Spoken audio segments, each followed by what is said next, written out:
We're now being joined by one of the strong members of that group, Baba-Ahmed. He joins us from our Abuja studio. It's good to see you again. Happy New Year to you, and thank you so much for coming on the program tonight.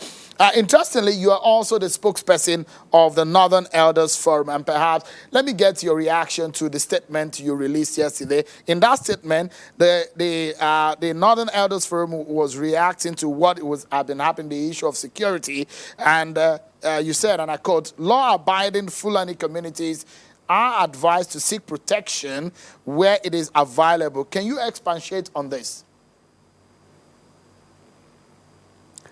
Yes, well, thank you for inviting me to the program. We gave advice to the Fulani on the basis of all the things that have been happening.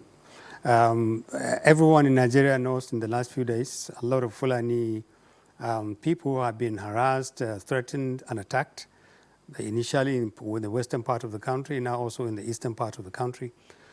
Even as we speak, it's quite possible some Fulani communities are either hiding or running away from individuals and communities that have taken the law into their hands and decided that they don't want to see the Fulani anywhere in Nigeria. Nigerians living lawfully, pursuing a living like every other Nigerian, but suddenly demonized and criminalized, and everybody is saying, we don't want to see Fulani. Fulani must live. Fulani must live. Now, so the first step we took is to take our time, not to raise tension by speaking out. We confirmed that there are Fulani people. There are millions and millions of Fulani people living lawfully, legally. They are not bandits. They are not kidnappers. They are not breaking any law. And there is no reason why anybody should demonize them and harass them. Secondly, we established that innocent people are being attacked just for being Fulani. That is wrong. It's unacceptable. We also established that a lot of them in Oyo, in Ondo State, in some parts of the east, in the last 2 days, a lot of Fulani have been threatened and attacked. A lot of cattle have been killed. So we advised the Fulani to seek protection from state agents, from communities, from decent Nigerians who believe that you shouldn't just kill, attack, or harass another Nigerian for his ethnic group. And then we advise the government, unless there are grounds to suspect that any Nigerian, whether it's Fulani or Ijo or Igbo or whatever, unless there are grounds to suspect that they have committed a crime, no one has a right to harass them, to intimidate them, to kill them, to burn down their assets. It's wrong, it's dangerous, and it is not something the Nigerian state should tolerate, because there are Nigerians all over this country who are living at the mercy of communities who tolerate them, who welcome them, and who do not accuse them of being part of crimes. And what is happening to Fulani in southern parts of the country is unacceptable. We also said, I'm sure you're going to get to that, if the Nigerian state, the federal government, the states, the communities, if they're not going to protect Fulani, honest Fulani people who are not bandits, who are not kidnappers, people who have lived in communities for 40, 50 years, who everybody knows, and they're not going to be protected against thugs and hoodlums, people who just want to harass them, then we'll tell them to come back to the north. And we will challenge the northern governors to find space for lawful Fulani people to make a living.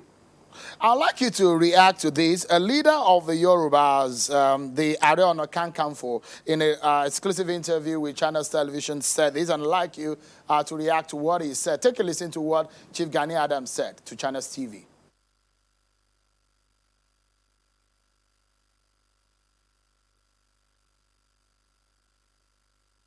Invasion, and we have been seriously infiltrated. And we trace the hand of conquest from some Fulani herdsmen.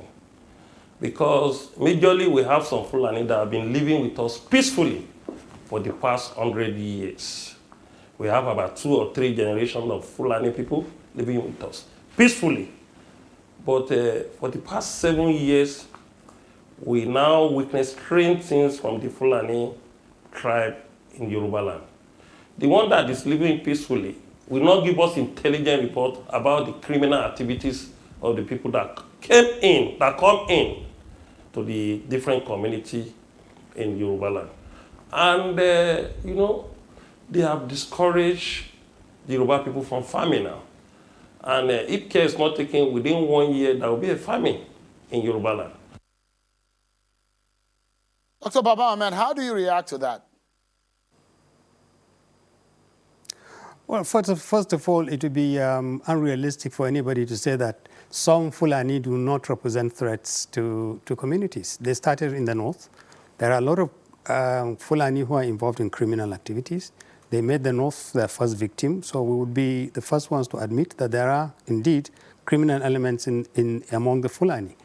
But there are also a lot of honest, decent, hardworking Fulani who are all over this country who are not criminals. And those people must be protected.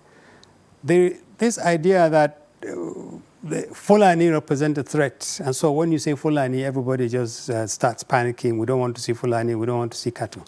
It's a very dangerous development. It criminalizes an entire ethnic group. It makes millions of Nigerians, it puts them under threat.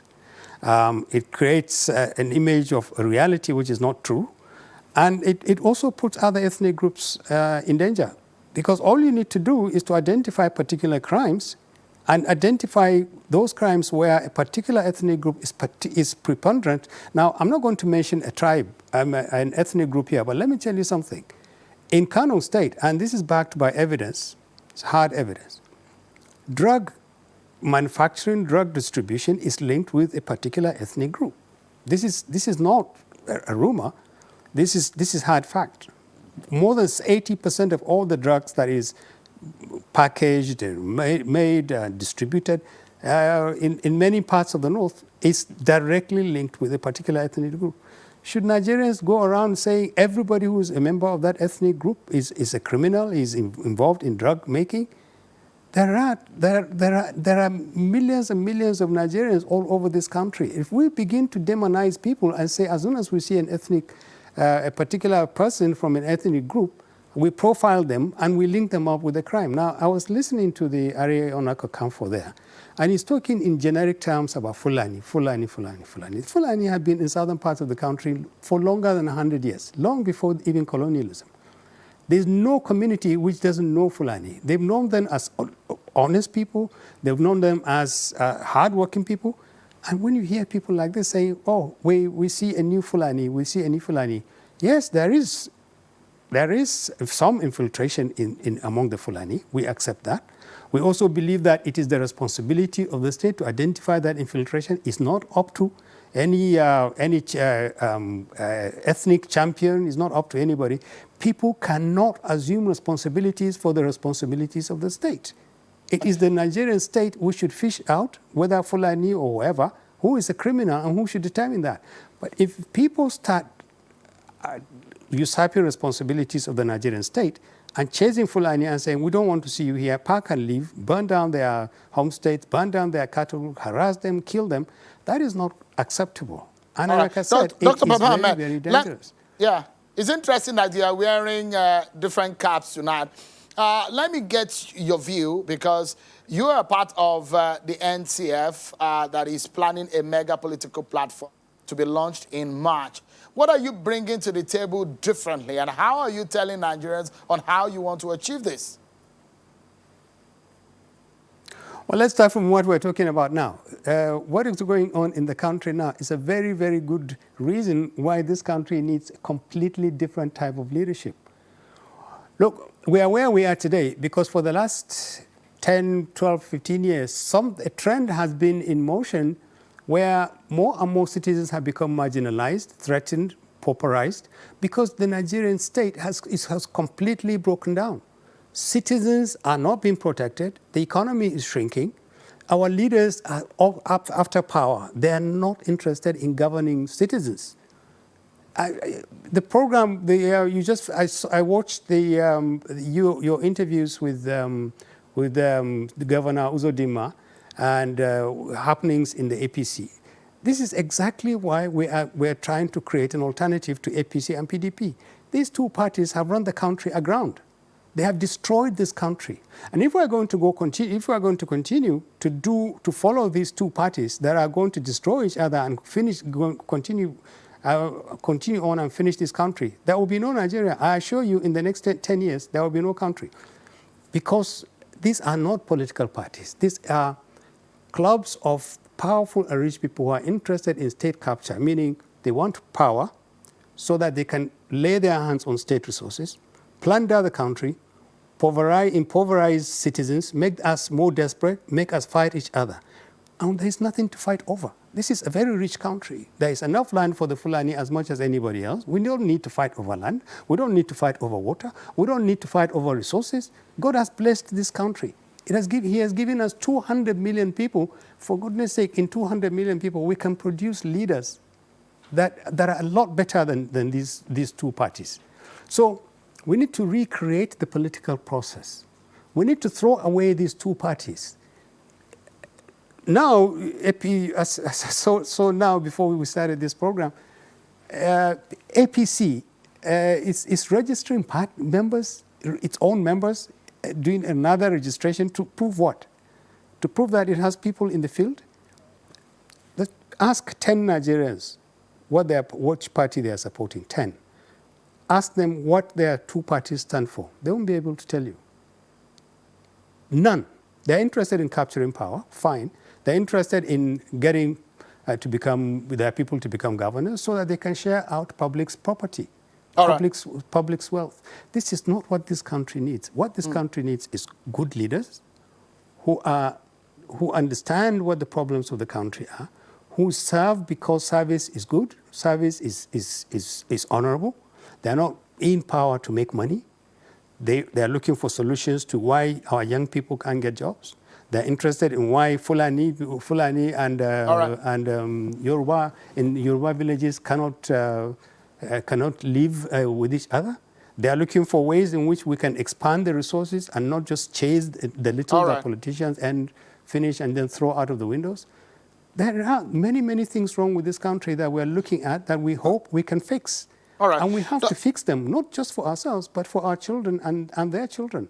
All right. Dr. Hakeem Baba-Ahmed, I'm afraid we are out of time, but I sincerely must thank you for your time tonight and the thought that you have shared with us. Interestingly, you won different caps tonight and given us insight into some of these issues. Thank you so much, and I wish you and your group the very best in the coming days. But that's our show for tonight, everyone. Many thanks for watching. I'm Sean Akimbale. Bye for now.